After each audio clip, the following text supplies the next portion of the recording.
I get the sneaking suspicion that you like Elijah Craig. Elijah Craig's delicious. I hope so. Yeah, we have a few. I hope you wouldn't have this much on the shelf if you hated it. We definitely have a few. People used to think it was my favorite. It's awesome. I love Elijah Craig. To be fair, you don't own any other denomination of whiskey, though Redwood Empire is getting up there. Mm-hmm. There's 1, 2, 3, 4, 5, 6, 7, 8, 9, 10, 11, 12 bottles. Yeah, well, here's the thing with Elijah Craig. So Elijah Craig's a Heaven Hill product. Yes. Okay, so Heaven Hill Distillery. Yep, they make a lot of products. They make, they have Heaven Hill, they're bottled in bond that we have over there. They do Elijah Craig.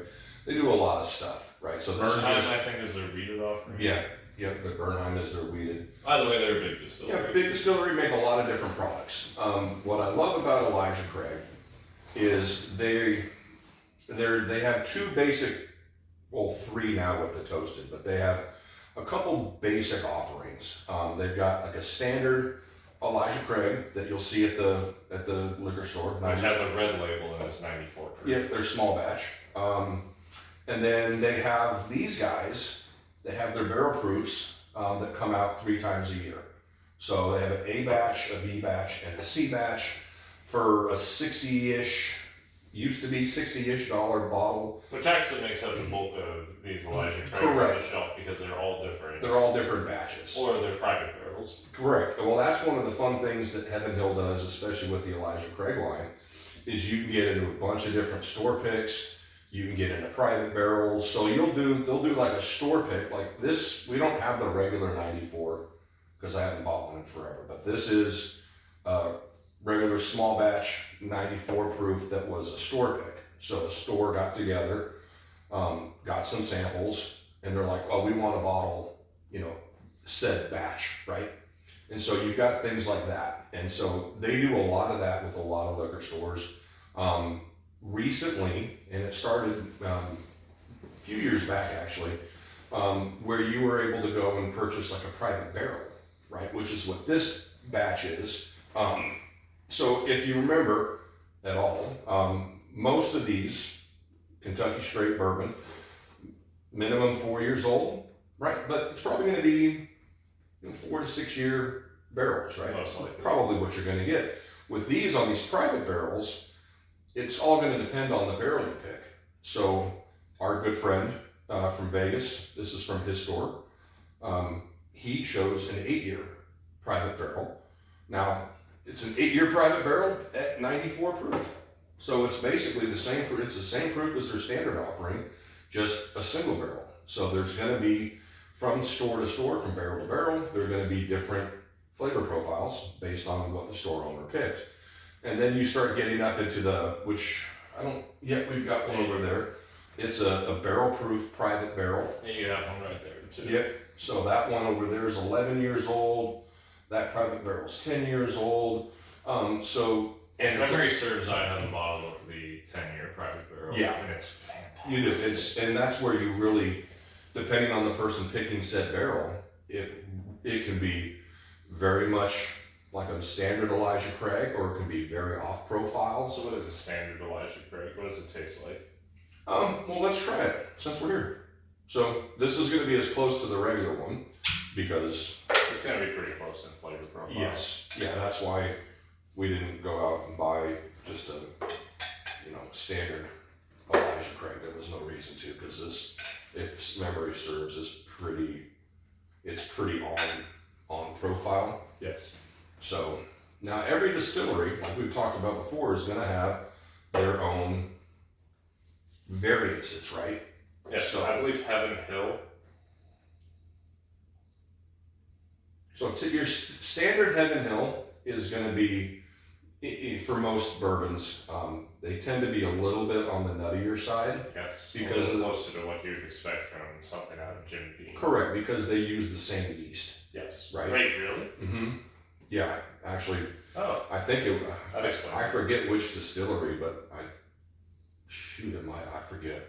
But one of those two distilleries, they had like a big problem one day with their yeast, like it went bad or something, and then they couldn't make any more whiskey. So it was either Heaven Hill or Jim Beam stepped in and like gave them theirs. So they will be different, but for some Heaven Hill, like the Bottle and Bonds tend to be a little nuttier. But I wouldn't give to have been in the room for that negotiation. Right. High impact corporate talks about exchanging yeast. Yeah. But it's a little nuttier than you would expect, but it's not too pronounced. yeah, it's not crazy for me. I'm not getting tons of nuttiness. Granted, it is 94 proof. Yeah, it's gonna be low proof, but it's still got a good nose. Very sugary, very confectionery. Very sweet, little darker. Like if we were gonna talk about like a light fruit cocktail, like This you is get a on heavier. some. Correct. More like a fruit cocktail and syrup, Sure, right? sure. Something along those lines. But it smells great. Give it a shot. I haven't had this in forever.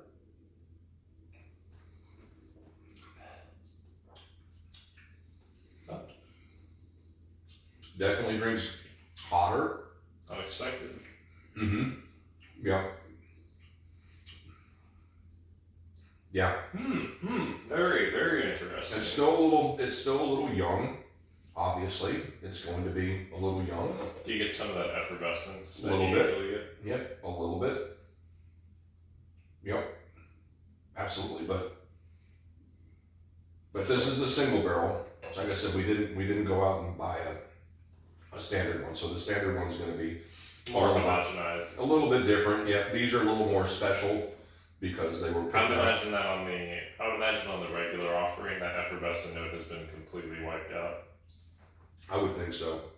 Yes, it's been forever since I had just a regular, but most people that that are buying that, they're kind of new into whiskey.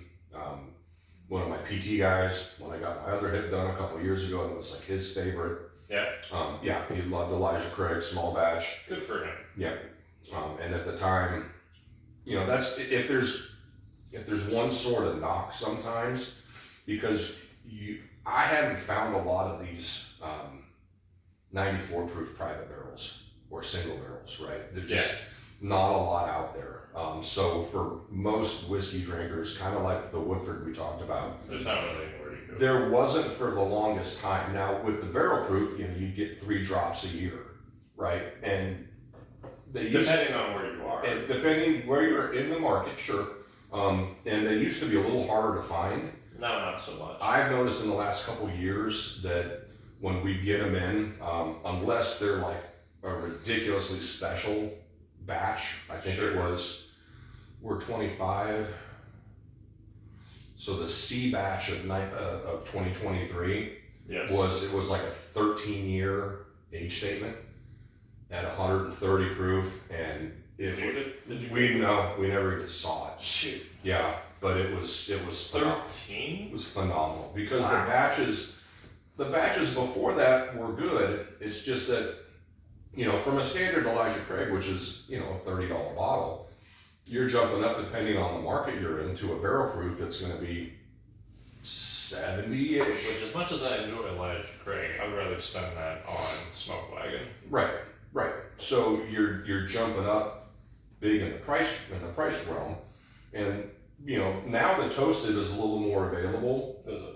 How much do they ask for the toast? Oof, I haven't bought one in so long. I'm guessing it's probably close to 60. And here's what's crazy now.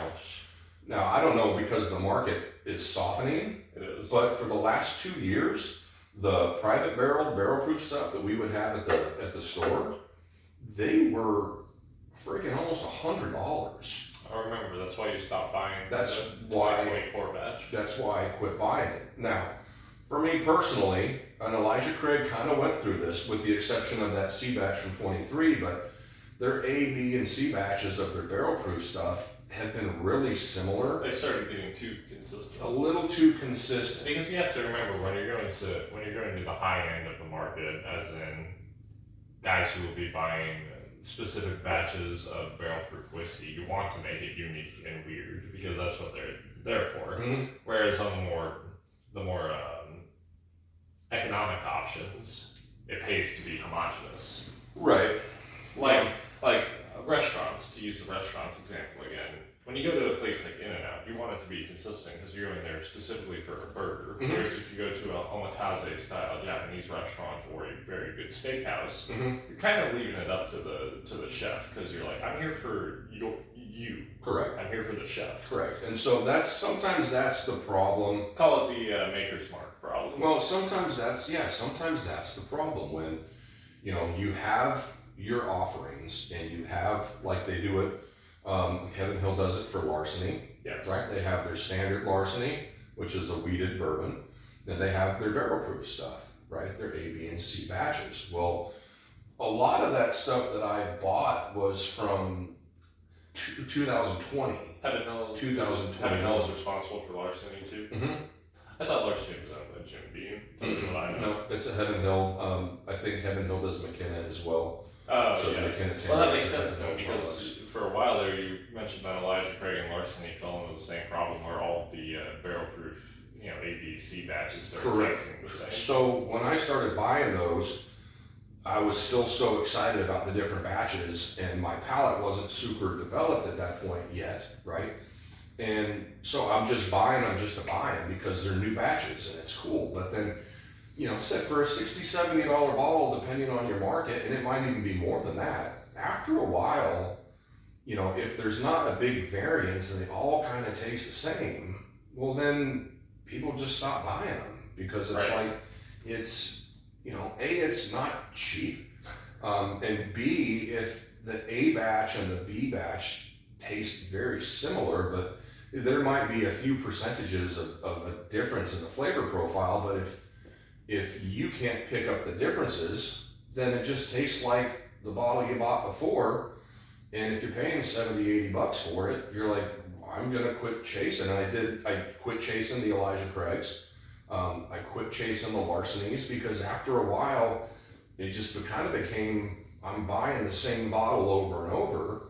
And now my dollars, I don't have as many of them because, of the economy, whatever it may be. So I've got to be a little more frugal with what I'm purchasing.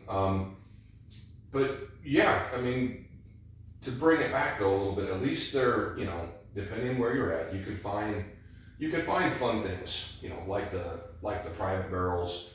So the barrel proof private barrels, at least in this market, were so expensive that we just didn't sell a lot of them. They're also hard to come by, the barrel proof private barrels. Yeah, they're a little easier now. Yeah, you'll see them, like, especially like at Specs or Total Wine or something, because they're huge retailers here in Texas at least. Well, that also introduces the problem of a private barrel done for a big corporate retailer like the Total Wine or the Spooks it's not going to be as interesting as that fine gentleman from Las Vegas and his private barrels. Yeah, it depends who's picking. So and the issue with the big corporations is that you don't know who's picking. Right, but I if you're getting a Total Wine pick, I don't know anything about who picks for Total Wine. I just know at Specs that a lot of their picks, I don't think I've had a bad one. Right, so the people that they have picking their private barrel stuff, it's they do a good job. It's just the problem is if I really want a barrel proof Elijah Craig, I'm just gonna wait for me. I'm gonna wait for the batches to drop. Oh, sure, right? Sure. Because if I can get this for between $60 and $70, why would I pay $98 for a private barrel that's a store pick? It just doesn't make any sense financially a lot of times, unless like our buddy from Vegas, where he picks bangers. Yes. And so it's like, if it's your pick, I'll buy it, even if it's $90. No questions. Right, because we know him personally. I know his palate. And he has a dope food truck outside, so that makes my mom happy. Good food trucks and stuff, but yeah, Elijah Craig is great. If you can handle the proof, and that's part of the issue as well too. There isn't a mid-range. That's the hard thing with Elijah Craig. You're either going 94 proof or you're doing 124. Yeah, and some of those get up to the 130s. Yes, they do. And those are fantastic, but that might be a little much. So that's really the difficult thing with the Elijah Craig line is you've got your entry level. line too. Yeah, well, it's the same company. So it's Heaven Hill. The same thing. They've got I guess that's not. They've got their standard 94 proof, and then when their barrel proof stuff comes out, you know, you're talking 120s to 130s in the proof, and for a lot of drinkers that enjoy Elijah Craig, but to get it at 100 or 105 proof would be super interesting. Do you think Heaven Hill would benefit from offering a Elijah Craig bonded or a Larceny bonded? I think they would, because it would keep people in the Elijah. It would keep people under the Elijah Craig brand a little bit longer. Because right now what you do is you try Elijah Craig and then you have to go to other whiskey distilleries. You have to go to other distilleries to start building your, as we've called it before, your proof honor up, where you can handle higher proof. And once again, jumping from a $30-ish bottle to a $70-ish bottle, depending on the market, and maybe even more. That's, for some people, it's just too much. And if you're drinking 94 proof and you get something at 130 proof, like a barrel proof Elijah Craig, well, yeah, you can add your own water to it and proof it down yourself. But there's just no in between. So maybe technically, like with your idea, if they came out with a, I don't know about a bonded, because you're only going from 94 to 100. Sure. But if they came out with a new Elijah Craig 105 or something. Yeah, just something like how Wild Turkey has 101. Yes. Where that's just the name of the brand. Or, what else do we have in here that's like that? I don't remember. Doesn't matter. I think not important. Most of the brands don't have it in the name like Wild Turkey does. Yeah, probably not. But that would be my only. Not that they give a crap what I think about, but as somebody that used to sell this stuff, I would have, if I had Elijah Craig fans, I would have to take them out of Elijah Craig and put them into something else. Now, you could go like Elijah Craig to a Heaven Hill bottle and bond, same distillery, but not the same flavor profiles. So it was really difficult.